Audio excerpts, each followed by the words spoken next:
So you looking at Chicago real estate and you want to get started with real estate investing. They tell you all the time, buy a building, live in one unit, rent out the others. Only thing they don't tell you is what's the best method to do it. So in this video, you're about to learn how to house hack, okay? So let's get it.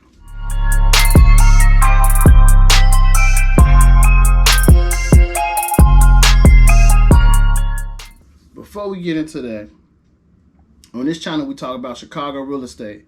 We talk about buying, selling, and investing, and talk about the neighborhoods in Chicago. If you like content like that and videos every week, like, comment, subscribe, and hit the notification button.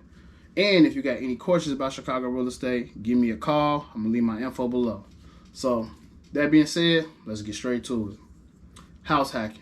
House hacking is when you live in one unit and you rent out the others. The first time I've seen this or even heard about it is when I was in high school. My stepfather, he actually owned a 4-unit building on the east side of Chicago, and him and my mom stayed at the top.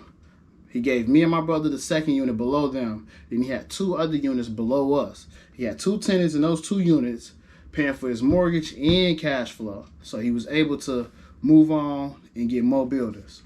Once I seen this, I was like, it's a no-brainer. Why not house hack?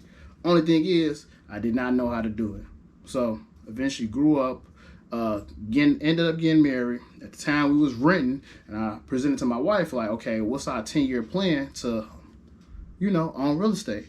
And she was like, okay, I want a dream home. And I was like, okay, yeah, I want a dream home too. But what we should do is invest first, get the cash flow, invest in more properties, and then get the dream home. And it's crazy because my stepfather and my mom at the time, they didn't have their home, but now they have their home. So at the same time, me and my wife are seeing them do it. And of course she was like, you know what? You're right. I know I want a dream home, but at the end of the day, we do need something to pay for this home. Because if you go to work on a day-to-day basis and you keep paying for that home that is not producing any income, at the end of the day, you're going to keep paying. It's like going in a circle. Well, what the hamsters do, they go in the little hamster wheel. Okay? We didn't want to do that. We want to get out the hamster wheel. So what we did was invest. And I'm going to tell you how we did it. This is exactly what we did. When we got in our real estate careers, we learned that an FHA loan, okay? With an FHA loan, you can buy up to 2 to 4 units. You only need 3.5% down. You need a fair credit, and you need 2 years tax returns, 2 years work history, and you need, some money down.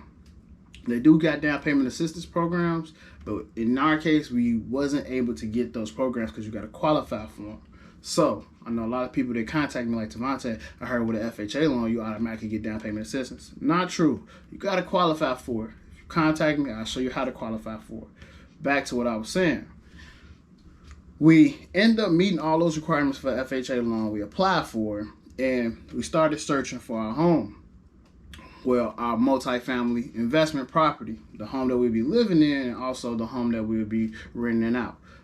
Off the back, I always knew that, because people will tell you how to do it, but they'll tell you how to do it, but they don't tell you how. They don't tell you that when you do it, not only you should look for a property that pays your mortgage, or a property that potentially can pay your mortgage, you should also look for a property that could potentially get you cash flow outside of the mortgage. Because if you're paying your mortgage, yeah, it's getting paid, but you got to stay there for 30 years. Or not really, you can stay there for 2 years, but in those 2 years, you're not going to get any cash flow. You're just going to have a mortgage paid. They don't tell you about the insurance, not the insurance, I'm sorry. They're going to tell you about the bills outside of that. They don't tell you about none of that. Yeah, you will save money from renting, but the goal is to be an investor and to save as much money as possible. So what I did was did my research, and I presented all my research to my wife and said, look, if we get this building, because we ended up buying a building that was able to give us not only the mortgage paid, but cash flow.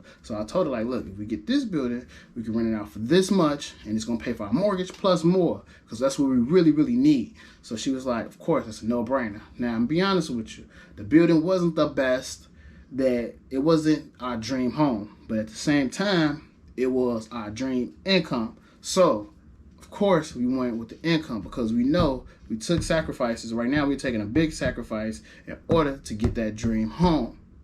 Right? So we're still on our journey, but I just wanted to go over this because I see a lot of stuff about it, and people think that, oh, it's a no-brainer, it's easy to do. Yeah, it's a little easy, but at the same time, it's the best method to do it. But at the same time, you do need your research, and you need a professional that's going to teach you and guide you through the process on how to do it effectively, so that way when it's time to move to the next investment, you can do that. So that's how you house hack, okay? Easiest method, FHA loan. I have seen the easier method, which is a VA loan, but everybody is not a veteran, or everybody's not a family member to a veteran. But if you are a veteran, VA loan is also an easy way too. So that being said, if you like this content, like, comment, subscribe. If you got any questions about house hacking, give me a call and let's get it.